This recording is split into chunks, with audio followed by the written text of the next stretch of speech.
México es un caso muy curioso, me parece a mí, porque yo veo un pueblo con una gran cultura, una gran tradición, valores de familia que casi no se ven al nivel como se ve en México. Es algo increíble realmente. El amor, la devoción por la fe, por la Virgen de Guadalupe, pero tienes un problema muy grande en México, que hay una clase política totalmente separada de la realidad de la gente. Una clase política que vive con una serie de principios y eslogans totalmente contrarios a lo que es la cultura del pueblo mexicano. Mi querido Pablo, muchísimas gracias por aceptar la invitación y de participar en CIPAC México 2024, mi hermano. Son muchas cosas las que quisiera preguntarte, pero para ir calentando motores, entrando en calor.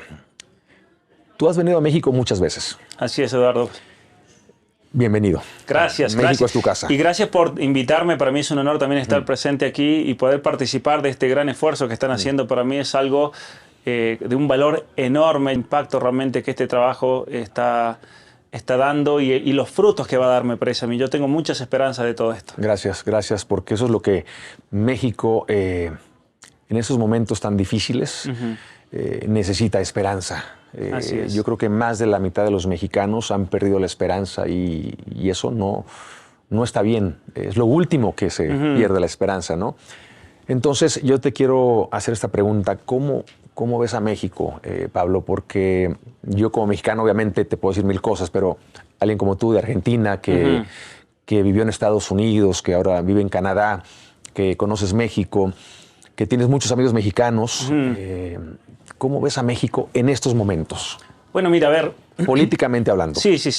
México, antes de lo político, México es un país muy especial, me parece a mí, para nosotros como hispanoamericanos, porque yo siendo de Argentina, te voy a contar esto. México es el país que más conozco del mundo seguramente. Es el país que más he recorrido después de la Argentina, dando conferencias. He estado en prácticamente todos los estados de México, he estado en prácticamente todas las ciudades grandes de 100.000 habitantes para arriba de México dando conferencias. He tenido la oportunidad de conocer a miles de personas. Y México es un país que es la cuna de Hispanoamérica. Eso es un hecho. Los españoles llegaron aquí, fue a México donde trajeron toda la riqueza de nuestra civilización occidental cristiana, y en México se dio algo nuevo, una nueva civilización hispánica, una cohesión de razas y de culturas, dando algo nuevo y maravilloso, del cual nosotros como argentinos debemos estar siempre agradecidos, porque sin México, Argentina no existiría tampoco. Todos los países, así como nosotros vemos a España, más allá de lo que Claudia Sheinbaum diga, lo vemos a España como la madre patria. La madre patria. México es a su vez la madre de las otras patrias hispanoamericanas, ¿no? Y México es un caso muy curioso, me parece a mí, porque yo veo un pueblo con una gran cultura, una gran tradición, valores de familia que casi no se ven al nivel como se ve en México. Es algo increíble realmente. El amor, la devoción por la fe, por la Virgen de Guadalupe, pero tienes un problema muy grande en México, que hay una clase política totalmente separada de la realidad de la gente. Una clase política que vive con una serie de principios y eslogans totalmente contrarios a lo que es la cultura del pueblo mexicano. Y esa es la gran pregunta que yo me hago. ¿Cómo puede ser que México, teniendo una cultura y una fe tan grande, una cultura tan cristiana, tenga una clase gobernante que sea totalmente anticristiana, que sea totalmente anticatólica, donde haya ganado una plataforma como la de Claudia Sheinbaum, en nombre de los derechos humanos, promoviendo una serie de cuestiones que son la violación más grande a los derechos humanos que hemos visto desde el nazismo? Desde la promoción a la ideología de género, la promoción a la eutanasia, la promoción al aborto. ¿Cómo puede ser que hayamos llegado a una situación así? Entonces, la respuesta a tu pregunta, ¿cómo veo la situación política? Veo una situación política en México donde ya no se maneja por la justicia, que es el objetivo de la política. Que si tú me preguntas, bueno, ¿qué entiendes por justicia para la gente que nos quiera hacer esa pregunta? Básicamente es hacer cumplir el derecho natural, es hacer cumplir los 10 mandamientos. Esa es la función del político. Y te encuentras tú con un México donde la gente, siendo creyente y manifestando el orden natural, termina votando a una persona que está totalmente en contra del orden natural. Y aquí se da una especie de esquizofrenia social, lamentablemente me parece. Y ese es un misterio muy grande, porque como bien lo has dicho, México es un país de valores, es un país guadalupano, muy guadalupano. Muy guadalupano. Es un país que en su mayoría somos católicos, pero al mismo tiempo estamos siendo gobernados por un gobierno sin valores anticatólico. Así es. Pero no de ahora, de décadas. Entonces, para mí es un misterio muy grande porque somos un pueblo secuestrado.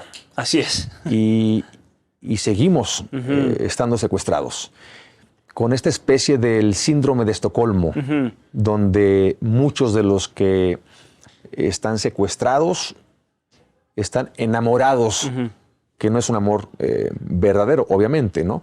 Pero hay un amor ahí enfermizo con tu secuestrador, al cual le permites hacer todo en tu cara.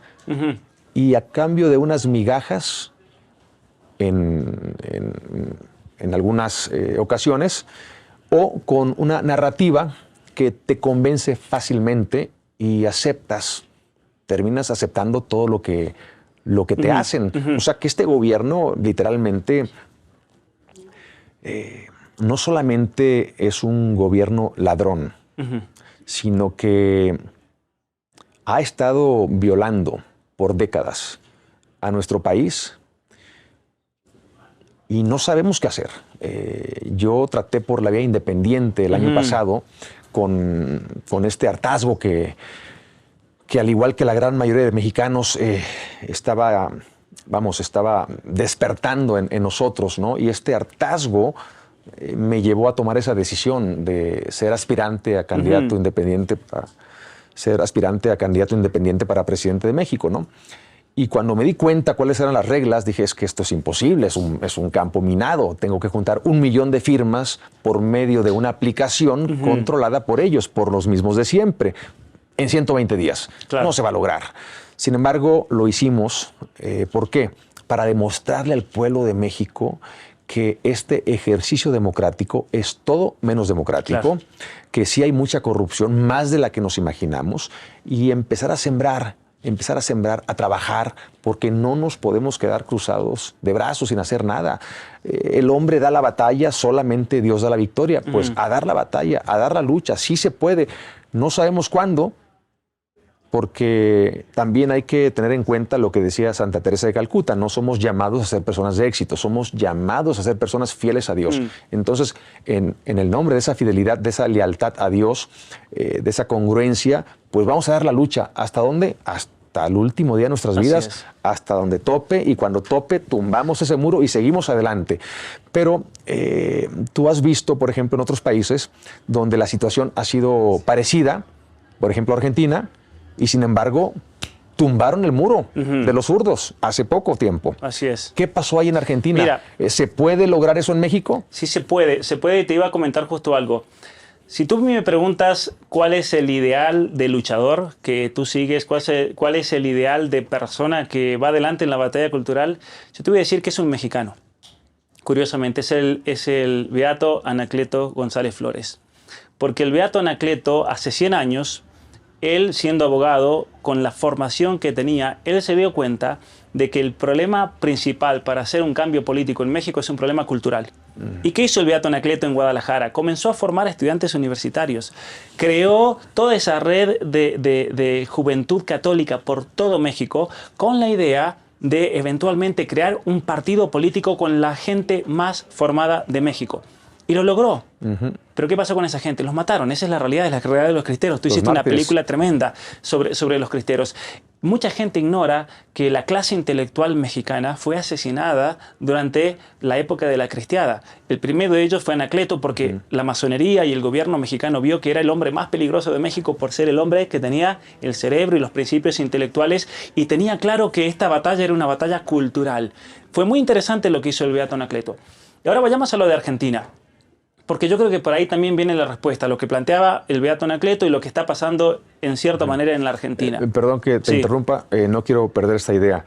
que se me vino a la cabeza mientras hablabas del beato Anacleto González Flores. Entonces, para ir aprendiendo sobre estas reflexiones, ¿no? Número 1, tienes que estar dispuesto a dar la vida. Totalmente. Porque si no, entonces no hay fruto, hay pura esterilidad, ¿no? Así es. Entonces, tienes que estar dispuesto a dar la vida por lo que tú crees. En este sentido, bueno, por nuestra fe, Dios, por la patria, ¿no? Por el prójimo, como lo hizo Anacleto. O sea que defendió lo más valioso para él, que era la fe, su familia y su país, con su propia vida. Y la cultura mexicana, no olvidemos esto, la cultura mexicana también, porque fue un gran defensor de esos valores, ¿no? Y con su propia vida. Bueno, muere. Sin embargo, la sangre de los mártires, semilla de nuevos cristianos. O sea que no muere realmente. Así es. Empieza a vivir justo con su martirio. Y es ahí donde Anacleto González Flores nos llena con su ejemplo de vida, ¿no? Porque los dichos son muy sabios, las palabras mueven, pero el ejemplo arrastra. Y el ejemplo de Anacleto González Flores, sin duda alguna, para nosotros ha sido, vamos, una gran riqueza. Pero no lo había visto nunca desde el punto de vista batalla cultural, como lo acabas de decir. Tienes toda la razón. Bueno, eso ya nos queda claro. Entonces, brincamos a Argentina. Mira, y ahí vamos al caso de Argentina, que creo que es la solución también para México, en línea con lo que planteaba el beato Anacleto. En Argentina ganó Milei en las elecciones de noviembre.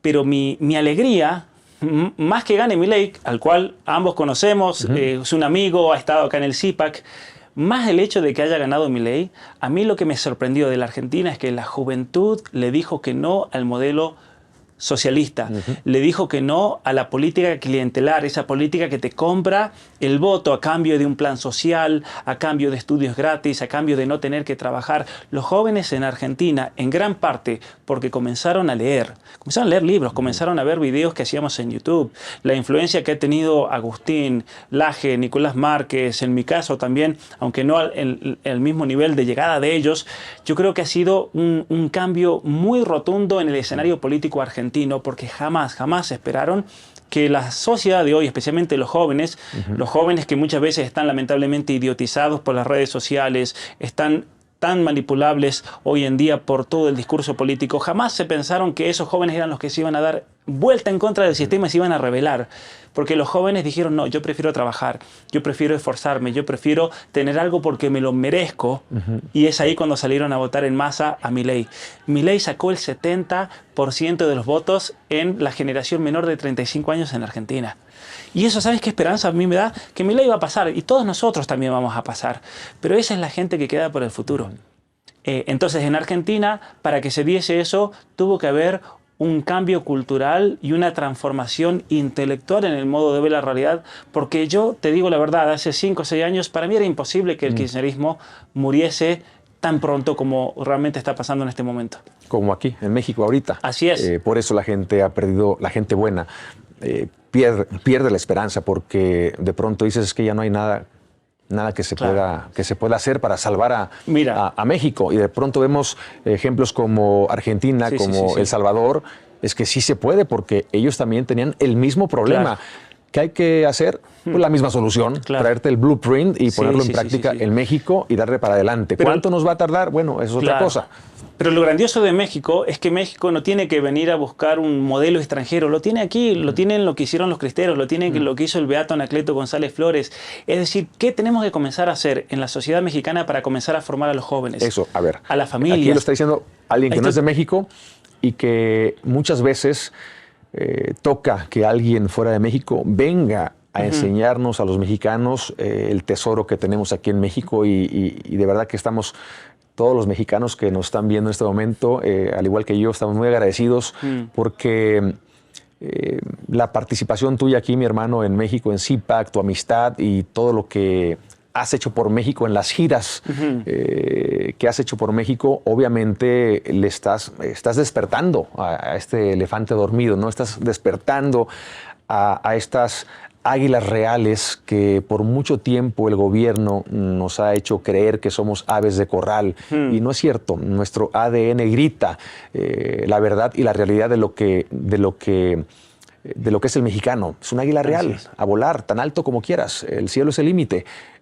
Y las alas vienen de la fe en Dios. No estamos solos, no somos huérfanos. Tenemos mucha mamá, mucha madre, la Virgen de Guadalupe. Entonces tenemos todo para realmente levantarnos. Y por eso te agradezco que nos vengas pues a recordar. No se les olvide quiénes son, porque a veces se nos puede llegar a olvidar. Ciertamente, y el pueblo mexicano no tiene que perder ese llamado a la grandeza que tiene, en primer lugar, por haber sido elegidos por la Madre de Dios. A ver, ¿a qué país del mundo se te aparece la Virgen María y te dice, he aquí tu madre? Eso, ojalá en Argentina tuviésemos una Virgen de Guadalupe. Hay un destino, yo creo, histórico para México. Y hay en todo lo que fue la historia, la conquista de América, la evangelización, el hecho de que la Virgen de Guadalupe apareció en México marcó un antes y un después en una nueva cultura.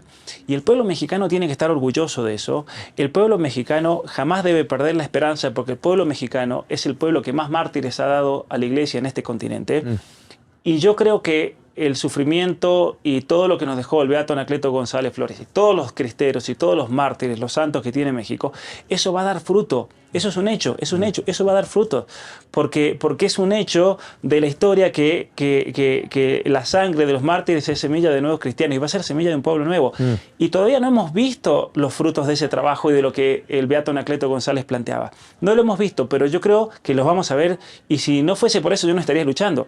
Y mucha gente me dice, pero ¿por qué haces tantos viajes, te cansas tanto, recibes tantos ataques, pones tu vida en peligro? Porque yo sé que al final de todo esto va a haber algo grandioso. Y a mí Dios me está pidiendo que sea parte de eso. Y si yo no soy parte de eso, yo me voy a dar cuenta que me estoy traicionando conmigo mismo, estoy traicionando con el llamado que Dios ha hecho. Y también estoy traicionando a lo que sería nuestra historia, nuestra patria, nuestra gran patria hispanoamericana. Y yo creo que la influencia que México, una transformación en México puede tener es una influencia gigantesca en el resto del continente. Una transformación, la verdadera transformación, no Así es. No este mito, este cuento de esta cuarta transformación. Pablo, muchísimas gracias, hermano. México es tu casa. Gracias, Eduardo. Te queremos mucho aquí, eres familia. Y bueno, pues aquí tenemos a Pablo. Él fue Pablo. Dios los bendiga. ¡Viva México! ¡Viva México!